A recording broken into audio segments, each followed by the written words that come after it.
Salut à tous, c'est Anaïs. Aujourd'hui je vous retrouve dans cette nouvelle vidéo qui est une vidéo conseil pour trouver un job ou une alternance, un stage plutôt. Donc voilà, j'espère que la vidéo vous plaira et c'est parti. Je suis assez apte de vous faire cette vidéo tout simplement parce que j'étais en bac pro et en bac pro vous avez 6 stages à trouver. Donc il faut faire pas mal de demandes de stage ou de demandes d'alternance vu que je suis aussi en alternance. Du coup voilà, je me suis dit que c'était vraiment l'idée d'une vidéo, puis en même temps c'est quand même important je pense, il y a beaucoup de gens qui recherchent des stages ou des alternances. Du coup je m'étais dit que c'était une vidéo assez importante puis intéressante pour vous. J'ai pris une feuille puis j'ai tout écrit dessus, un par un. Il y a 7 points que j'ai écrit dessus. Après si vous avez d'autres points n'hésitez pas à me les dire en commentaire. C'est hyper intéressant aussi de savoir comment d'autres personnes font pour trouver des stages et tout. En tout cas, je vais vous énumérer tout ça. J'espère que ça vous intéressera parce que pour moi, c'est vraiment un sujet qui m'aurait vraiment plu quand je suis rentrée en seconde pour apprendre à comment chercher un stage. J'aurais bien aimé trouver ce genre de vidéo. Du coup, j'espère que la vidéo vous sera utile en tout cas. Premier point, j'ai noté, trouver ce que vous voulez faire, trouver un métier. Si vous voulez devenir coiffeur, bah, allez dans un truc de coiffure. Voilà, déjà, premier point, c'est trouver ce que vous voulez. Après, si vous ne trouvez pas dans coiffure, je pense qu'il est important d'établir un panel de ce que vous aimez. Par exemple, si vous aimez, je sais pas, la coiffure, la boulangerie, regardez plein de choses, puis peut-être pas vous fixer si vous n'arrivez pas en coiffure, peut-être regarder des trucs vente en coiffure ou je sais pas. En tout cas, peut-être rapprochez-vous d'un métier qui vous plaît, mais voilà, élargissez quand même un panel, on sait jamais parce que c'est vrai que des fois ça peut être dur de trouver un truc spécifique. Donc voilà, si vous pouvez trouver des alternatives qui ressemblent, c'est pas mal. Deuxième conseil que j'ai noté, c'est déjà trouver les lieux. Vraiment, c'est important. Regardez si vous êtes mobile, déjà si vous avez le permis, vraiment c'est cool. Vous pouvez aller loin, loin. Voilà, faites attention aussi parce que quand vous avez le permis, c'est trompeur. On se dit, oh, je peux y aller, c'est bien, c'est qu'à 1 heure. Mais franchement, faire 1 heure de route tous les jours, c'est énorme, je vous le dis. Du coup, regardez bien, franchement, tout ce qui est possible. Par exemple, regardez les trains, regardez les bus. Après aussi, si vous avez possibilité, n'hésitez pas à loger chez vos tontons, tata, papy, mamie. Vraiment, essayez d'être mobile parce que c'est hyper important.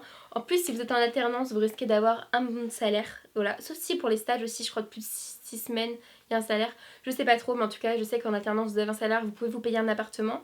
Donc voilà, établissez vraiment tout un panel. Et surtout, si vous devez vous payer un appartement, regardez les aides que vous pouvez avoir à côté et tout, c'est hyper important.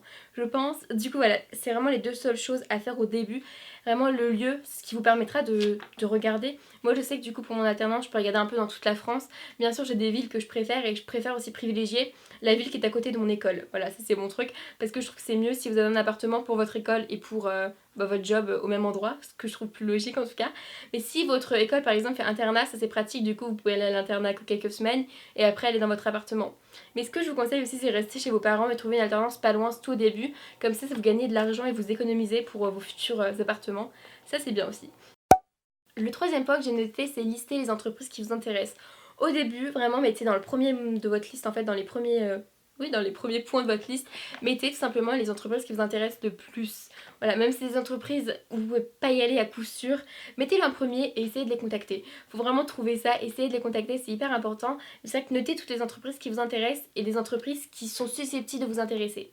N'hésitez pas à appeler les entreprises pour leur demander le mail à qui s'adresser. Par exemple, je sais que dans les mairies, souvent on va appeler l'accueil de la mairie, mais c'est pas l'accueil de la mairie qui va vous renseigner, qui va vous prendre en stage. Il va falloir en fait que vous demandez le graphiste ou la RH ou comment on appelle ça plutôt on va dire le chef de la communication, voilà, qui va vous permettre en final de peut-être vous prendre en stagiaire ou vous prendre en tant qu'alternance. Du coup, le truc c'est vraiment de trouver les bons mails, les bons numéros. C'est hyper important. Du coup, n'hésitez pas à appeler toutes les entreprises, à leur demander de vérifier le mail et tout, parce qu'en fait, le fait d'avoir le mail, vous pouvez envoyer votre CV. C'est pour ça que le mail c'est assez important. Sinon, vous pouvez directement leur donner, ce qui sera un autre point après.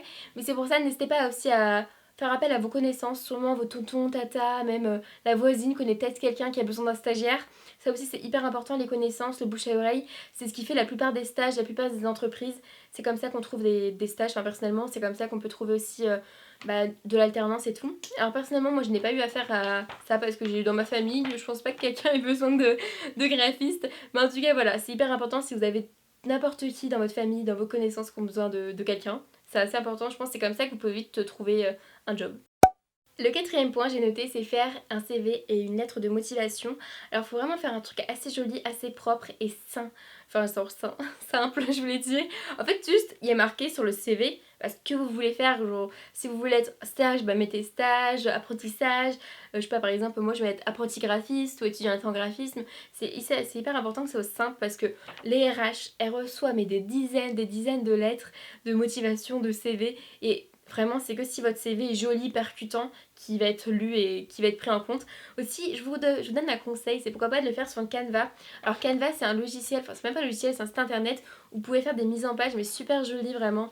C'est vraiment un site gratuit, vous avez juste à vous connecter et vous faites des mises en page simples. Puis pour un CV, c'est vraiment cool, il y a énormément de propositions de CV pour ceux qui n'ont pas les logiciels suite à Adobe et tout. C'est assez simple d'utilisation et franchement, ça fait des CV je vais pas dire unique, mais un peu ça change de CV blanc ordinaire fait sur Word quoi. Et je trouve que c'est important. Enfin, personnellement, moi en tant que graphiste, bah du coup, quand je vois des CV, ça me percute plus quand il y a la couleur, quand c'est un peu plus fait, plus classe, qu'un CV sur Word tout simple. Mais déjà, si vous faites un CV sur Word, c'est déjà bien. Mais Canva, c'est vraiment gratuit, c'est vraiment pratique. Puis un CV plus original aura plus d'impact qu'un CV trop basique. Dites-moi d'ailleurs si vous voulez que je vous fasse un cours sur les CV et tout, comment le faire, enfin comment moi j'ai appris à le faire. C'est peut-être intéressant si vous voulez, du coup n'hésitez pas à me dire ça si vous voulez que je vous fasse une vidéo sur le CV. Personnellement, moi quand je vais voir les entreprises, je donne mon CV et ma lettre de motivation en même temps parce que ils le demandent tout le temps la lettre de motivation, du coup je fais vraiment un 2 en 1, je donne tout en même temps. Aussi, dernièrement j'avais mis mon book dedans, en fait j'avais juste imprimé une feuille avec 2-3 mises en page que j'avais fait. Du coup voilà, je sais pas si c'est bien ou pas, mais en tout cas moi j'avais fait ça comme ça et ça avait marché. Cinquième point, c'est le moment de contacter les entreprises. Donc personnellement pour l'alternance, moi je les contactais, je les appelais pour savoir le mail et sinon j'ai contacté par mail pour envoyer mon CV parce que souvent je demandais assez loin. Mais pour mes stages, personnellement quand c'était dans ma ville, j'y allais directement à l'entreprise, je fais bonjour, est-ce que vous pouvez me prendre en stage de telle période à telle période. Et en vrai les stages c'est un peu dur des fois à trouver mais c'est quand même assez simple. Moi personnellement j'allais juste dans les entreprises et ils me prenaient en stage, ils disaient ah oui bon ok je te note et c'est bon. Voilà, vraiment c'était ça. Donc voilà, pour les alternances vraiment c'est peut-être mieux d'envoyer des mails. Après, je faisais ça dans une petite ville, du coup, forcément, quand j'allais voir les entreprises, on me disait oui ou non. Mais après, si vous habitez dans une très grande ville, n'hésitez pas à envoyer des mails. Et puis en plus, souvent, si gardez les mails que vous trouvez. Par exemple, si vous avez fait un stage dans une entreprise, n'hésitez pas à garder le mail de votre tuteur à l'époque pour l'utiliser plus tard quand vous chercherez une alternance. On sait jamais. Du coup, voilà, c'est hyper important tout ce qui est mail, contact et tout, gardez tout. Par contre, je vous conseille de ne pas envoyer trop tôt le mail, surtout si c'est pour l'alternance, parce qu'en fait, si vous l'envoyez trop tôt, par exemple, si vous l'envoyez en septembre là, 2019 pour septembre 2020, c'est un peu trop tôt pour les entreprises, ils n'ont pas encore fait le budget et tout, du coup, votre CV il va passer un peu à la trappe. Ils vont le garder sous le coude, mais il va y avoir une autre pile de CV au-dessus, du coup, voilà, c'est pour ça. Moi, on m'a conseillé de l'envoyer, par exemple, pour septembre 2020, de l'envoyer entre janvier et février. Je pense que c'est une bonne date aussi pour commencer à chercher des entreprises. Personnellement, c'est vraiment là où je vais commencer à m'y mettre. Après, je vais déjà lister d'abord mon entreprise avant janvier. Ça, je vous conseille en fait de tout faire avant janvier. C'est vraiment à partir de janvier, vous envoyez tout. Moi, c'est ce que je vous conseille aussi. Si vous cherchez une alternance, n'oubliez pas de vous renseigner sur l'école avant. C'est hyper important parce qu'une alternance, ça se fait avec l'école et l'entreprise. Du coup, comme ça, quand vous rencontrerez l'entreprise, vous pouvez parler de l'école bien, voilà, que vous connaissez tout ce qui va se passer cette année. Donc voilà, c'est mon conseil de ne pas non plus contacter trop tôt l'entreprise, mais pas trop tard non plus, parce que si vous la contactez trop tard, bah c'est mort quoi. Sixième point, généralement, c'est là où on va rencontrer une entreprise pour un entretien. Ça, c'est vraiment bien. D'ailleurs, si vous avez eu un entretien, c'est super. Du coup, là, je vous conseille, comme j'ai dit avant, de vous renseigner sur l'école pour donner toutes les informations à l'entreprise sur votre école où vous allez aller. C'est assez important, comme ça, l'entreprise, elle n'a pas besoin de chercher. Et souvent, si une entreprise doit chercher, elle vous prendra pas.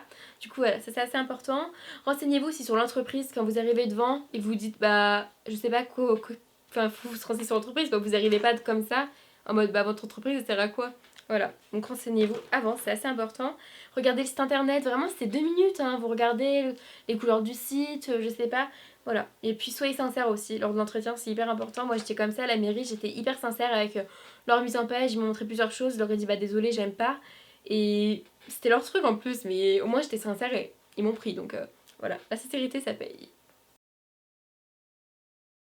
Aussi souriez, c'est hyper important, c'est souvent le sourire c'est communicatif en fait. Si vous faites la tête, forcément non. Du coup moi je vous dis vraiment prenez-vous pas la tête pour un entretien, souvent je me prenais trop la tête. Mais vraiment allez-y, cool en fait, tout simplement. Parlez bien, soyez poli, c'est normal, ça c'est tout à fait logique. Mais souriez, allez-y naturellement et vraiment le sourire c'est hyper communicatif. Puis en même temps ça montre déjà que vous êtes souriant. Parce que moi personnellement une personne qui sourit pas ça me plairait pas du tout de l'avoir dans mon équipe. Voilà, donc moi c'est ça. Et aussi j'ai mis, venez avec un book pour ceux par exemple qui sont graphistes comme moi. C'est assez important de venir avec un book, un bon book, votre site internet. Voilà, c'est assez important de venir avec ça, comme ça ils voient vos productions et ils voient ce que vous pouvez faire dans l'entreprise et apporter. 7e point, c'est ce n'est pas grave si les entreprises vous ne répondent pas, ne vous inquiétez pas. Je sais pas combien de mails, de lettres j'ai reçu de refus parce qu'en fait tout simplement les entreprises des fois n'ont pas besoin de stagiaires ou d'employés parce que c'est quand même enfin un employé, il faut quand même le payer tous les mois, même si en tant qu'alternant vous êtes payé moins cher qu'un employé lambda, mais c'est quand même de l'argent à débourser. Du coup voilà, ne vous inquiétez pas si vous n'êtes pas pris, vraiment ne vous découragez pas, c'est hyper important, et n'envoyez pas que 2 lettres, sinon c'est clair que là vous... Enfin voilà, des fois j'entends des filles qui disent ah mais oui mais j'ai envoyé plein de lettres et tout, je suis pas prise, t'en as envoyé combien? 2? C'est normal, j'ai dû en envoyer une vingtaine pour trouver mon alternance, donc c'est hyper important. Puis aussi par exemple des fois votre école, enfin dans l'école où vous allez aller, peut vous aider à trouver un apprentissage aussi. Moi c'est comme ça, l'école m'a aidé à trouver un apprentissage, ils nous envoyaient des demandes de job et nous on y allait, on regardait ce qu'ils nous envoyaient et on postulait. Voilà, c'est juste hyper important de postuler partout et surtout ne vous découragez pas, vous allez trouver un job si vous êtes vraiment motivé. Donc voilà, maintenant vous êtes embauché. Je vous ai donné tous mes conseils pour réussir à trouver un stage, une alternance. Donc voilà, j'espère que la vidéo vous plaira plu, j'espère que mes conseils ont été pertinents. N'hésitez pas à en dire d'autres en commentaire. En tout cas, je vous fais plein de gros bisous et je vous retrouve dans une prochaine vidéo.